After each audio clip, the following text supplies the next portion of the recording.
Ya, kembali bersama kami dalam segmen Market Buzz di Power Breakfast. Dan untuk mengulas lebih lanjut terkait dengan indeks harga saham gabungan dan juga pergerakan sejumlah saham, kita sudah tersambung melalui line Zoom dengan Bapak Surya Dharma, Direktur Samuel Sekuritas Indonesia. Selamat pagi Pak Surya, apa kabar hari ini?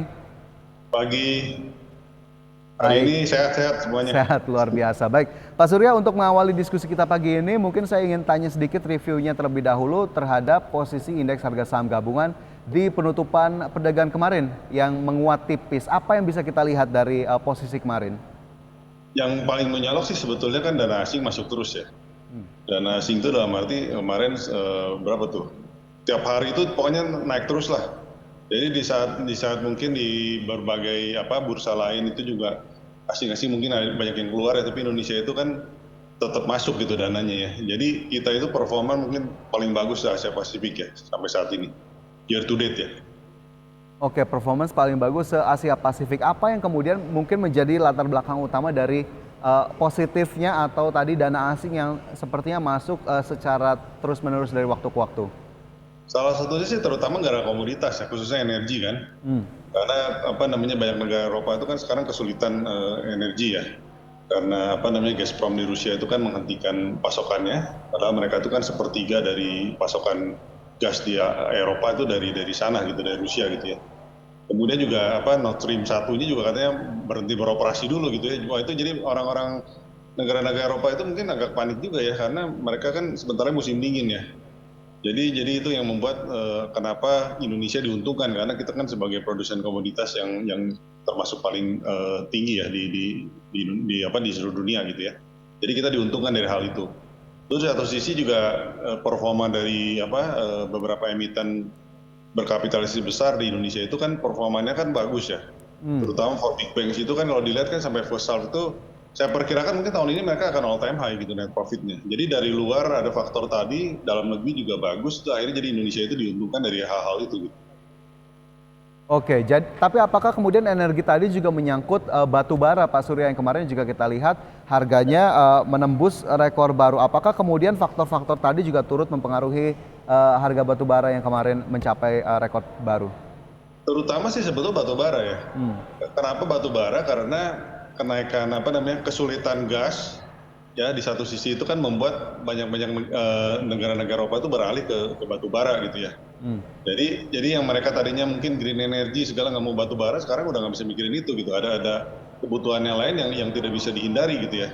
Apalagi untuk musim dingin gitu ya. Tapi kalau komoditas energi seperti minyak mungkin agak sedikit turun karena kan OPEC menurunkan produksi ya. Ya. Jadi itu kan mungkin efeknya kan di situ, dan takut resesi sebetulnya kan. Resesi ke depannya seperti apa gitu. Jadi ini ada dua hal yang sebetulnya saling bersambungan tapi mungkin ada sedikit perbedaan gitu ya. Yang satu mungkin kebutuhan untuk menghadapi musim dingin. Satu sisi juga mungkin ada resiko resesi yang ke depannya mungkin bisa menurunkan juga harga-harga dari energi ini sebetulnya. Tapi proyeksinya adakah proyeksinya untuk kemudian harga batu bara begitu mungkin Pak Surya? Kalau melihat seperti sekarang batu bara udah tembus 450 US dollar per metric ton sih 500, jadi tidak mungkin saja terjadi juga gitu tembus ke situ ya kalau melihat seperti ini gitu ya. Tapi apakah hal ini akan berlangsung terus sampai tahun depan? Saya pikir sih enggak ya. Jadi mungkin sampai akhir tahun ini mungkin masih kuat, tapi akhir tahun depan sih saya perkirakan akan mulai turun kembali ya, karena harganya udah luar biasa tinggi ya saat ini ya. Oke, jadi memang akhirnya 500 itu levelnya tidak mustahil untuk bisa ditembus, tapi kita lihat seberapa panjang hal ini akan terjadi, apakah kemudian masih bertahan atau tidak begitu ya. Ini jadi memang menjadi salah satu hal yang harus diperhatikan. Lantas dengan positifnya harga batu bara tadi, Pak Surya, apakah kemudian ini juga berimbas positif terhadap saham-saham berbasis batu bara? Karena kita tahu memang beberapa saham-saham batu bara sudah cukup mengalami kenaikan harga. Apa yang perlu kita lihat dan strateginya seperti apa nih? Mungkin pemirsa sudah memperhatikan saham-saham batu bara. Ya, jadi batu bara ini kan sebetulnya kenapa menarik kan awalnya ini ya, sebelum terjadinya COVID, terjadi perang itu kan banyak sekali kan investor khususnya dari Eropa itu kan tidak mau masuk gitu ya. Tidak mau memberikan financing karena masalah ESG ya, bukan cuma batu bara, di CPO juga gitu kan. Jadi itu membuat valuasi dari perusahaan-perusahaan batu bara ini kan menjadi rendah gitu. Ya, dibandingkan historis itu menjadi rendah karena banyak yang tidak mau masuk ke situ lah. Nah, tapi ternyata kan dengan adanya kondisi seperti yang tadi disebutkan, performanya perusahaan batubara ini kan menjadi sangat bagus gitu ya tahun ini ya. Jadi di satu sisi valuasinya lagi rendah, tapi di satu sisi lain performanya tuh bagus sehingga membuat earningnya mereka tuh menjadi naik semua gitu ya. Jadi dengan sendirinya secara price earning jadi rendah banget gitu. Paling mungkin ada 3 kali, ada yang 4 kali gitu ya PI-nya gitu ya, yang sangat rendah gitu ya. Nah, tapi kita mesti berhati-hati juga karena tahun depan itu kan saya perkirakan akan turun. Kita tidak tahu lah ini harga apakah udah puncak apa belum, tapi kalau melihat 450 bisa tembus kan 500 juga nggak mustahil gitu ya. Tapi kita memang mesti pertimbangkan juga tahun depannya gimana gitu ya. Apakah akan terjadi penurunan drastis atau gimana gitu ya. Tapi ini level yang memang sangat luar biasa sih harga sekarang ini ya. Oke, jadi memang harus dilihat lagi apakah sudah mencapai puncak atau nanti ada level-level yang bisa menjadi konfirmasi. Tapi dari saham-saham batubara sendiri, Pak Surya sendiri dari universe Anda mungkin ya atau dari kacamata Anda, adakah yang layak diperhatikan? Ya beberapa sih semuanya sih lagi diperhatikan sih. Tapi harga-harganya kan banyak yang sudah naik tinggi ya. Seperti Adaro, ITMG itu kan naiknya udah sangat-sangat tinggi ya. Saya malah tertarik sebetulnya dengan perusahaan batubara yang sudah lama dilupakan juga gitu, Bumi Resource gitu ya. Yang mereka mungkin akan melakukan corporate action yang itu juga menjadi menarik gitu ya. Jadi secara performa semuanya bagus, tapi kita melihat lagi kan sebetulnya level sekarang itu mana sih yang masih cukup menarik dan ada cerita gitu ya. Karena seperti saham-saham yang batubara yang sudah biasa lah diminati orang itu kan harganya udah naik semua gitu ya. Kita mesti mulai melihat juga saham-saham lainnya seperti apa gitu ya. Oke, lantas untuk tadi satu yang Anda sebutkan tadi, ada yang bisa kita perhatikan tidak mungkin level masuknya atau mungkin sudah punya level berapa yang kayak sepertinya cukup nyaman untuk melakukan penjualan begitu? Itu sebetulnya kan harganya fluktuatif ya, dan kelihatannya kan trennya masih naik terus ya. Kalau kita lihat transaksinya kemarin saya lihat juga, saya kaget juga gitu, nomor 1 gitu, 1,8 triliun ya. Jadi itu luar biasa sekali ya. Tapi yang perlu kita perhatikan sebetulnya kan cerita di balik itu apa gitu kan mereka itu kan akan melakukan RUPS ya, untuk meminta persetujuan kan untuk NPR ya, non preemptive right, yang tujuannya sebenarnya itu kan bagus ya, untuk memperbaiki struktur modal bumi sendiri yang sekarang defisiensi modal gitu ya. Kemudian hutangnya juga ada yang mau dilunasi dengan corporate action ini gitu ya. Jadi ke depannya kalau misalnya hutangnya udah bersih gitu kan, kewajiban bunga nggak ada kan, harusnya kan perusahaan ini kan menjadi perusahaan yang sangat bagus ya. Karena secara produksi sebetulnya mereka tuh nomor 1 ya di Indonesia gitu ya. Tapi karena banyaknya cerita-cerita lama yang berhubungan dengan debt-nya dia itu membuat saham itu menjadi valuasinya jadi murah gitu ya. Jadi lebih rendah dibanding yang lain gitu. Jadi menariknya sebetulnya di situ gitu kalau saya lihat ya. Oke. Tapi tidak ada level terdekat yang bisa kita jadikan acuan gitu Pak Surya, mungkin level support atau resisten untuk saham bumi? Ya level sekarang sebetulnya sih saya kemarin juga sempat ada yang nanya juga gitu level berapa, saya bilang ya kalau takut ya kan ngantri, tapi akhirnya harga sahamnya naik terus gitu, jadi susah ditebak juga sih ke arah mana gitu, sekarang tembus 200 gitu. Oke, jadi memang akhirnya bisa dipantau begitu ya, ini sepertinya masuk juga dalam salah satu saham yang bisa dilihat begitu, karena ternyata ini masuk juga dalam salah satu saham pilihan ya Pak Surya yang kita akan bahas lebih lanjut. Ada Bumi di sana selain 3 saham lainnya. Nah ini juga nanti ada pendatang baru Pak Surya, ada saham Black Diamond Resource Tbk, kode emitennya COAL, COAL. Apakah ini juga akan menambah semarak dari emiten-emiten berbasis tambang terutama batubara? Secara industri kan menarik ya, batubara ini kan menarik. Tapi kan perusahaan yang baru go public ini kan relatif kan baru ya. Ya. 21 baru beroperasi dengan produksi mungkin nggak terlalu besar juga ya. 100 ribuan kalau saya pada waktu tahun lalu ya. Jadi tahun ini mungkin kalau lihat kapasitas sih mungkin 1,6 juta ya metric ton per tahun ya. Masih jauh sih size-nya dibandingkan yang Adaro yang 60 lebih atau Bumi 80 juta lebih ya. Tapi kita lihat aja karena industrinya kan sedang menarik ya sekarang ya. Oke, kita lihat ini juga nanti kita nantikan bagaimana kemudian target produksinya atau realisasi produksinya dan juga capaian-capaian lainnya, sambil kita nantikan nanti kita akan ajak Anda untuk melihat bersama pemirsa bagaimana kemudian prosesi IPO dari Black Diamond Resource Tbk sesaat lagi. Tapi saya lanjutkan dulu dengan Pak Surya. Selain memang saham-saham yang sudah siap IPO, masih banyak saham-saham IPO yang juga sudah ngantri bahkan 24 perusahaan. Ini adakah yang Anda cermati juga Pak Surya beberapa saham-saham ke depannya?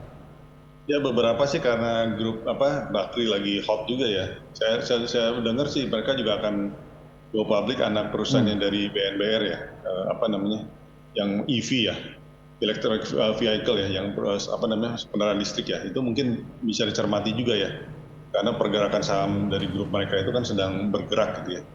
Kemudian juga ada beberapa lagi seperti NSS mungkin ya, di Plantation itu, CPO Plantation juga mungkin menarik ya. Ya kita cuman memang belakangan ini sebetulnya IPO itu banyak, ya yang ini kan ke-44 kalau nggak salah tahun ini ya. Tapi banyak sekali yang sebetulnya size-nya nggak begitu besar gitu. Jadi kita mungkin mesti melihat juga yang mungkin size-nya agak menengah dan besar gitu ya, lebih menarik sebetulnya untuk jangka panjang ya. Kalau untuk yang size-nya kecil umumnya kan pada waktu awal-awal ARA atau lain-lain gitu ya, geraknya bagus. Tapi setelah beberapa lama seringkali likuiditas itu kurang gitu. Jadi saya sebetulnya lebih menunggu yang IPO yang size-nya lebih besar sih sebetulnya. Oke, size perlu diperhatikan juga ya pemirsa untuk kemudian dilihat bagaimana kemudian saham-saham ataupun emiten-emiten yang akan mencatatkan dirinya di Bursa Efek Indonesia. Ini menjadi salah satu tambahan indikator mungkin untuk Anda tadi berdasarkan rekomendasi dari Pak Surya. Tapi saham teknologi masih menarik atau tidak nih Pak Surya jika memang ada lagi yang akan IPO? Menyusul yang sudah ada di bursa. Ya. Saham teknologi itu kan sebetulnya belakangan ini tertekan kan karena tren suku bunga yang meningkat ya. Fed itu sangat agresif meningkatkan suku bunganya, sehingga biasanya kalau kondisi itu yang terjadi, perusahaan-perusahaan teknologi itu biasanya lebih tertekan karena merupakan perusahaan yang growth-nya kan tinggi ya. Pada saat suku bunga tinggi, biasanya mereka itu mendapatkan sentimen negatif gitu. Jadi kenapa kalau kita lihat di luar negeri, di Amerika itu Nasdaq mungkin tertekannya lebih dalam gitu dibanding Dow atau S&P gitu ya. Tapi memang kembali lagi kita mulai melihat juga perusahaan-perusahaan itu sebetulnya kan banyaknya yang turunnya udah banyak ya. Jadi valuasi menjadi menarik juga sebetulnya. Tapi secara sektor mungkin tidak begitu menarik saat ini. Ya, tapi jangka panjang kan itu kan akan berputar biasanya kan. Jadi kalau valuasinya udah menarik ya kita bisa masukin juga sih sebetulnya. Baik, itu menjadi catatan juga untuk saham-saham sektor teknologi yang mungkin nanti saja akan ada pendatang baru. Pak Surya, kita jeda sedikit dulu, kita lihat bersama terlebih dahulu prosesi IPO dari PT Black Diamond Resources Tbk dengan kode emiten COAL. Dan langsung saja pemirsa kita lihat video IPO ini selengkapnya.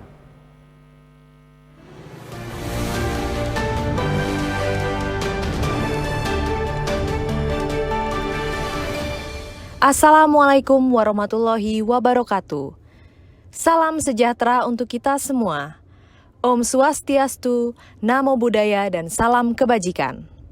Selamat pagi dan selamat bergabung pada acara pencatatan perdana saham PT Black Diamond Resources Tbk, Rabu 7 September 2022. Bapak Ibu hadirin yang berbahagia, mengawali acara pada pagi hari ini, marilah kita saksikan video company profile berikut ini.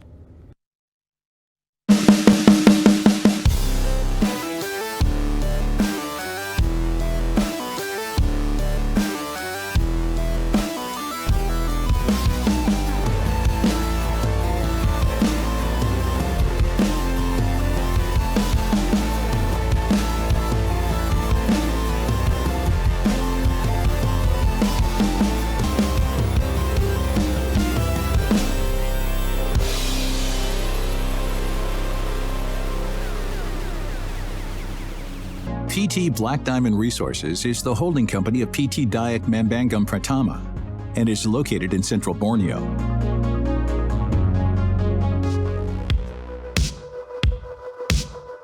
We manage and operate our coal concession in Kuron District, Kunang Mas Regency, central Borneo. It has a total concession area of 4,883.17 hectares. From the total concession area, we have recently explored about 1,000 hectares. As specified by Indonesian Mineral Reserve Committee, or KCMI, we retain 60 million tons of resources with 25 million tons of reserved resources. With large reserves potential supported by technology and production activities 24 hours a day, 7 days a week, we believe that our production capacity can reach 1,800,000 MT per year in the forthcoming future. We produce coal with 5,500 GAR, or gross air received, and sulfur content below 1% with a high AFT, ash fusion temperature level, in which all industries can generally use. We believe that the quality of our coal can meet the domestic and global demands. PT Black Diamond Resources through PT DMP will continuously provide flexibility, take on challenges, and fulfill industry needs for energy sources. PT Black Diamond Resource, building a better future through commodities. Selanjutnya, marilah kita dengarkan sambutan yang akan disampaikan oleh Direktur Utama PT Black Diamond Resources Tbk kepada Bapak Doni Johnson Manua. Kami persilahkan. Selamat pagi, salam sejahtera untuk kita semua. Saya Doni Johnson Manua selaku Direktur Utama PT Black Diamond Resources Tbk. Saya atas nama perusahaan ingin mengucapkan puji syukur yang sebesar-besarnya kepada Tuhan Yang Maha Esa karena atas berkat dan rahmat-Nya pada hari ini tanggal 7 September 2022, PT Black Diamond Resources Tbk menjadi bagian dari perusahaan yang tercatat pada Bursa Efek Indonesia dengan kode saham COAL.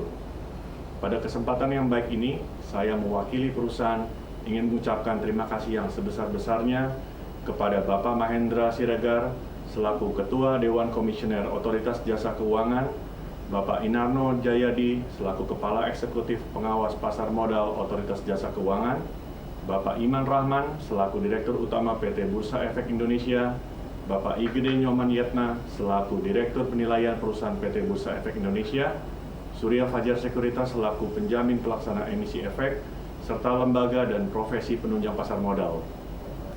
PT Black Diamond Resources Tbk yang didirikan pada tanggal 27 Maret 2017 saat ini memiliki kegiatan usaha pertambangan batu bara melalui perusahaan anak yang berproduksi di Kalimantan Tengah. Batu bara yang dihasilkan oleh Black Diamond adalah batu bara dengan kualitas tinggi, GAR 5500, yang memiliki pangsa yang sangat luas untuk ekspor dan domestik. Kegiatan Black Diamond ini didukung oleh proses yang terintegrasi dari tambang sampai ke stokpil pelabuhan transshipment.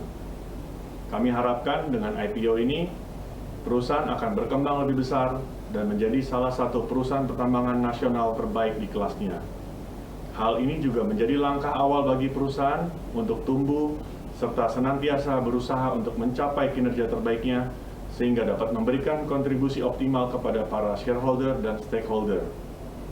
Akhir kata, atas nama PT Black Diamond Resources Tbk, kami ucapkan terima kasih yang sebesar-besarnya atas dukungan semua pihak dan kami mengajak Anda semua untuk mengambil bagian berinvestasi dalam perusahaan kami. Bapak Ibu hadirin yang kami hormati, berikut kami sampaikan informasi pencatatan perdana saham PT Black Diamond Resources Tbk.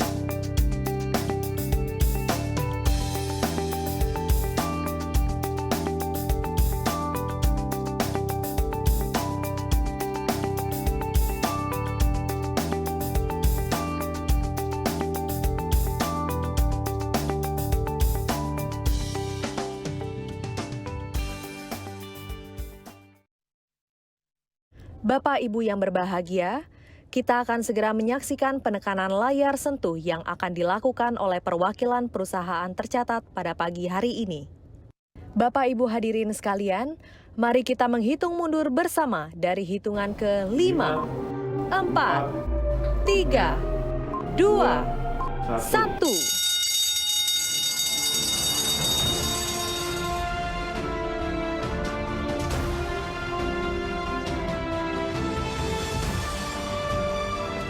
Dan dengan penekanan layar sentuh, maka saham PT Black Diamond Resources Tbk telah resmi dicatatkan di Bursa Efek Indonesia.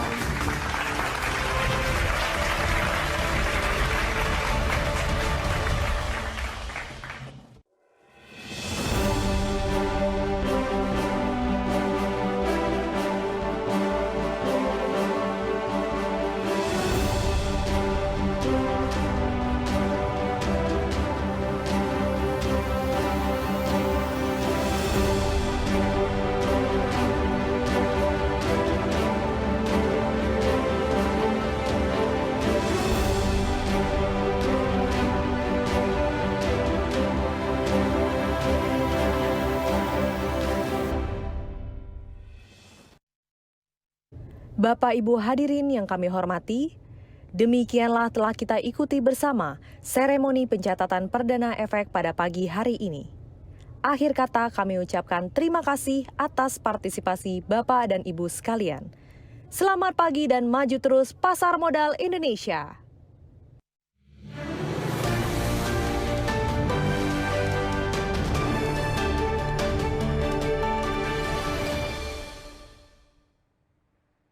Ya, itu tadi kita baru saja saksikan bersama pemirsa IPO dari Black Diamond Resources Tbk atau emiten dengan kode saham COAL, dan semoga ini juga bisa menjadi salah satu pilihan bagi Anda dalam berinvestasi di Bursa Efek Indonesia atau di pasar saham Indonesia. Dan pastikan Anda masih bersama kami pemirsa, kami akan segera kembali tentunya masih dengan ulasan bersama dengan Direktur Samuel Sekuritas Indonesia Bapak Surya Dharma. Sesaat lagi Market Buzz segera kembali.